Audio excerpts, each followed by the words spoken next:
was supposed to be the savior of a franchise. They mortgaged their future and changed the whole culture of their franchise to get him. Number 10, Tony Mandarich. He was a good player for a period of time in Indianapolis, but initially with Green Bay, he was a major disappointment. The Green Bay Packers took Mandarich with the second overall pick in the '89 draft, overlooking future Hall of Famers Barry Sanders, Derek Thomas, and Deion Sanders. You're not supposed to be as strong as I am. You're not supposed to be as fast as I am. You're not supposed to be as good as I am. Analysts and scouts pegged Mandarich as a blue-chip prospect who would become an elite NFL offensive lineman, with Sports Illustrated going so far as to call him, quote, the best offensive line prospect ever. Everybody had him rated the highest lineman they've ever graded. It wasn't like 1, 2, 3, 4 guys like, oh, those foolish Packers. Everybody. Sadly, problems with attitude and substance abuse prevented him from reaching his full potential. After being cut by the Packers, he was checked into rehab for drug and alcohol addiction and eventually got sober. Part of the 12-step program is to make amends for the things that you did wrong. So I thought to myself, how in the world do you make amends for the disaster you created in the NFL? He made a brief comeback when he returned to the NFL with the Indianapolis Colts, but had limited success before a shoulder injury forced his retirement in 1998. If you've been described in your college career as an all-time great, how can you fail? Number 9, Heath Shuler. So much pressure, so much money, so much time put into a guy, and then you flop. Shuler was selected 3rd overall by the Washington Redskins at the 1994 NFL Draft. The franchise had a rough time since their successful run in Super Bowl 26, so Shuler was brought in to rejuvenate the team in the quarterback department. However, he was eventually replaced by 7th-round selection Gus Frerotte.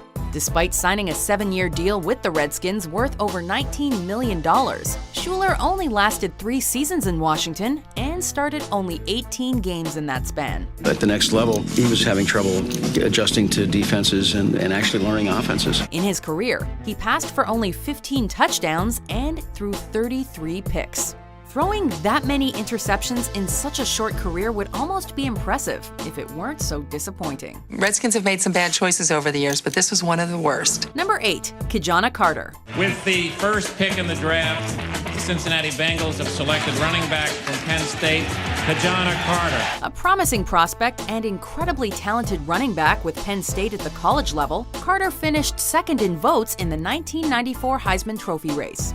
The Bengals traded with Carolina for the first pick in the 1995 draft just to have Carter on their squad, and offered him an unprecedented $19 million deal with a $7 million signing bonus, setting the NFL record at the time for a rookie contract.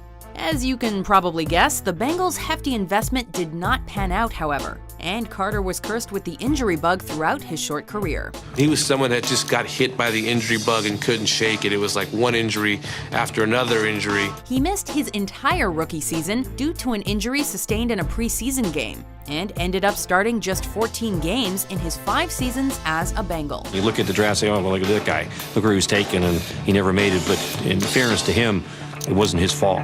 Number 7, Courtney Brown. First choice in the NFL draft, the Cleveland Browns select Courtney Brown. Who? Courtney Brown? As a Penn State Nittany Lion, Brown set the then NCAA record for career sacks with 33. And a tip by Courtney Brown and intercepted.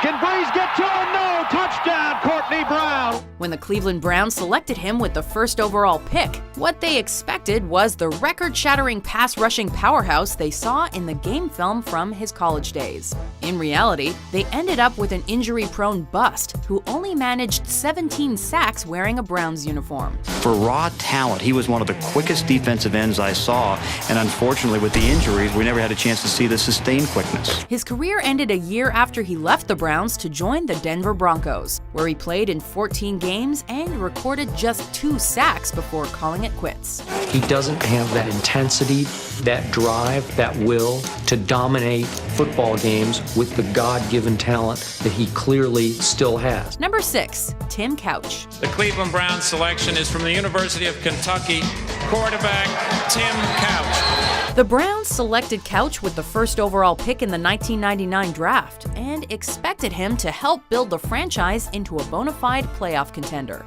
But with a mediocre offensive line protecting him, Couch's career was plagued with injury upon injury. He came to an expansion football team that was going to suffer for a while, and I think the fact that Tim got beat up certainly caused him to lose some of his confidence. He started all 16 regular season games in only one of his 5 seasons as a Cleveland Brown. Couch dropping. Throws. It is intercepted. Even with a healthy Couch at the helm for all of those games, the Browns missed the playoffs and could only muster a 7-9 record. When he got to the NFL and the game became a bit more sophisticated, he just did not have the wherewithal to deal with that. Despite the occasional spark of brilliance, Couch never managed to reach the level of play expected of him and was cut by the Browns in 2004. I really like playing in Cleveland. I think they got a great organization. They got a great coach that's specialized in dealing with quarterbacks, and I think I could really benefit. Number 5, Lawrence Phillips. On the field, Nebraska's running back Lawrence Phillips was all but unstoppable. Off the field, he was, well, all but unstoppable. After a number of teams passed on Phillips in the 1996 draft due to his college-era off-field issues, the talented running back prospect fell to the Rams, who took him with the 6th overall pick. You bring him in, and you want your city to embrace him, when in fact they should be picketing. Unfortunately for both the Rams and Phillips, those same off-field issues that plagued his college career followed him to the pros. He spent 23 days in prison while still a member of the Rams organization, and was eventually and unexpectedly released by the team after a dispute resulting from his demotion to second-string running back. He got second chances, he got third chances. People were always trying to help him. And what a colossal waste of talent. While his potential and athletic ability were undeniable, he was never truly able to overcome his troubled past. Number 4, Akili Smith. Yeah, I'm ready to go. Picked 3rd in the 1999 draft, Smith was a bit of a gamble for the Bengals considering he'd only played a single successful season of college ball with the Oregon Ducks. The Bengals could have traded their first-round pick to the New Orleans Saints in exchange for 9 draft picks over 2 years, but they turned down the offer to draft Smith. He went on to start just 17 games and threw 5 TD passes in his 4 years in Cincinnati before being released in 2002. Smith tried to continue his career with a few other teams, including the Frankfurt Galaxy in NFL Europe and the Calgary Stampeders in the CFL, but he failed to find a role with either of them.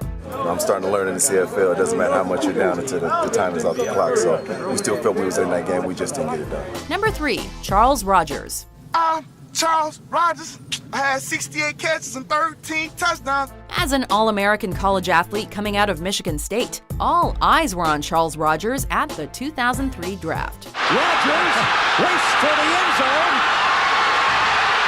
Touchdown! During his college years with the Spartans, he broke a number of NCAA and school records, including Randy Moss's record of 13 straight games completing a touchdown catch. Remember the 68-yard play? It was a blitz. The Lions selected Rogers 2nd overall with high hopes, with analysts and pundits comparing him to Moss. However, injuries and suspensions limited Rogers to only 15 games played in his 3 seasons with the Lions. He only managed 36 catches and 440 yards in that span, before he was cut by the Lions in 2006. Pressure gonna be there. Either you can live up to it, or you can't, I failed to do that.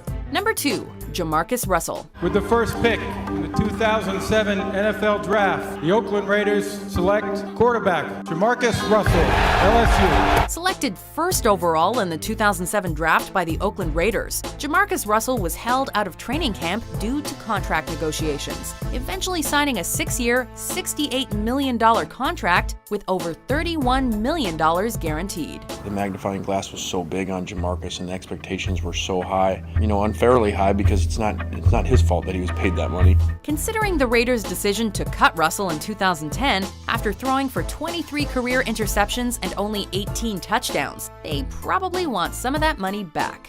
Russell was a dominant college quarterback at Louisiana State University and was compared to other successful big-body pros like Ben Roethlisberger. Despite high expectations, Russell did little to elevate the Raiders from their bottom-of-the-league status and is currently begging teams to give him another shot. Be a young kid and having so much on your plate as far as, everybody who's in the Raiders organization, like, their life is in your hand. And on the other hand, I had my life, and it didn't go together. Before we unveil our #1 pick, here are some honorable mentions. In the NFL, the publicity came first. The performance never equaled what happened in Oklahoma. I don't think his career was ever the same when Bo Jackson ran him over for a touchdown. I mean, you saw that he had that kind of sleek body and speed, but it never did translate into the NFL. The Houston Texans select David Carr, quarterback from Fresno State. How can you boo that here? It's not like this is a surprise. 24 and 44 in his career. Second overall pick by the Seahawks in '93. He collected a lot of NFL helmets, though. There are a lot of Heisman Trophy winners who did not do particularly well in the National Football League, but I can't remember one who was such an unmitigated bust. #1, Ryan Leaf. The San Diego Chargers select quarterback, Washington State University, Ryan Leaf. After winning his first 2 games as a Charger, the San Diego fan base may have thought their second overall pick in the 1998 draft was the real deal franchise quarterback they desperately needed. Fumble by Ryan Leaf. Unfortunately, Leaf threw for 2 interceptions and 4 fumbles in his 3rd game against the Kansas City Chiefs, and it was all downhill from there. Don't talk to me, all right? Knock it off! Locker room drama, spats with the media, and late nights of partying didn't help his relationships with his teammates, coaches, fans, or front office. And he was promptly released after turning the Chargers into the worst team in the league. Ryan Leaf is the quintessential bust. He was supposed to be the savior of a franchise. They mortgaged their future and changed the whole culture of their franchise to get him. In 3 seasons as the Chargers' starting quarterback, Leaf only managed 4 wins total. It's very sad to see someone who was extraordinarily physically gifted, had achieved financial security, was in an ideal location, and due to inner demons, it didn't work out. Do you agree with our list? Who do you think are the worst draft picks in NFL history? He'll be remembered for his college greatness and his disappearing act in the NFL. For more exciting top 10s published every day, be sure to subscribe to WatchMojo.com.